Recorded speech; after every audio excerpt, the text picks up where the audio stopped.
Welcome to Golf Rundown. In this video, we are going to preview the 2026 Sony Open.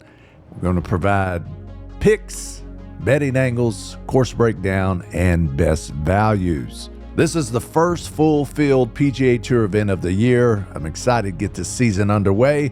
And for the next several months, we're going to be doing exactly this. We're going to be breaking down the course, deep dive into data, and building a smarter process for golf betting. In this video, I'm going to give you a complete start-to-finish Sony Open breakdown. Normally, the Sony week has a built-in edge. We usually lean in the golfers who already got reps in at the Century event, but we didn't have that this year, so we lose that early season warm-up that is pretty important in many cases when you're trying to figure out who's going to win the Sony Open. Additionally, the Sony Open is already one of the most volatile events on the PGA calendar. It's the first event for a lot of players. Some haven't had meaningful competitive golf in 6, 12, and sometimes even since August. So there's equipment changes, putting changes, and a new season randomness, volatility. I mean, golf is already a volatile sport as it is when it comes to trying to predict the winner and top finishes, but even more so at the beginning of the season. Waialae is very wind dependent, so the winning score can swing from around -13 to -27 depend on the wind conditions.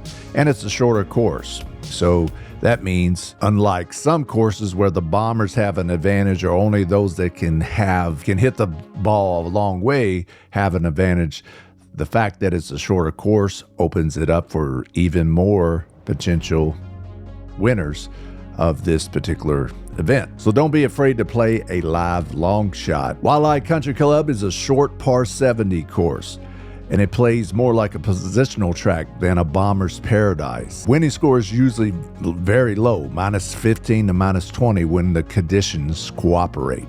There's only 2 par 5s, a small number of easy holes. Now, missing the fairway here is very costly. It can cost about a third of a stroke per hole.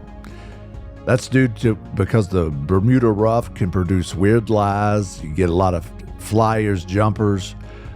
The greens are large, so players hit a lot of greens in regulation. Some key stats that matter most: approach play. Approach is always king, but this week, essentially anything 150 in. You also want to choose players that are good at putting on Bermuda. As is the case with Bermuda, it's sticky around the greens, and it can be tricky to navigate that. So you want players that can manage their short game and are good at chipping, pitching around the greens on Bermuda. In addition to around the greens on Bermuda, you want players who can control their wedges out of Bermuda rough and have distance control when hitting out of Bermuda rough. Those are the players to look for and give an edge to during this Sony Open. So some of the players you should consider this week at the Sony Open are Russell Henley. He's basically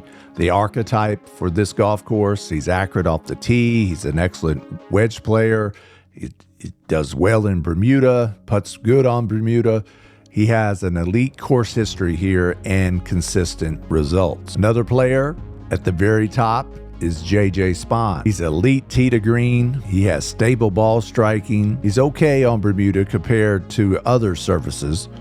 He finished 3rd here last year, so you might get some good value when it comes to betting on J.J. Spaun this week. Some other players to consider playing this week are Ben Griffin, Colin Morikawa, Kurt Kitayama, Corey Connors, and Aaron Rai. So now that we have those players to consider betting the Sony Open, some betting guidelines, some betting tips that you might want to consider are to consider top 10, top 20 markets on short price favorites.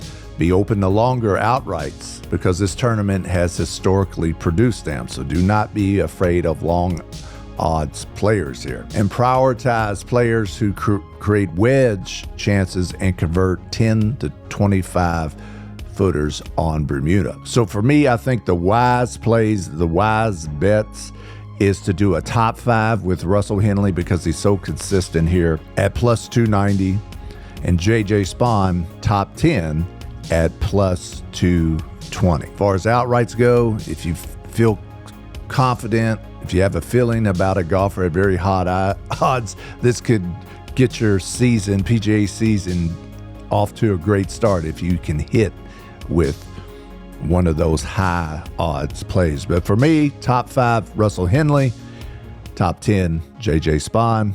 Let's see what happens. So that's your Sony Open preview from Golf Rundown. If it helped your process, if it helped your selections, hit that like button and subscribe for more weekly previews all season long from Golf Rundown. And drop a comment on who you got winning the 2026 Sony Open. Best of luck this week, and let's start our PGA season off strong.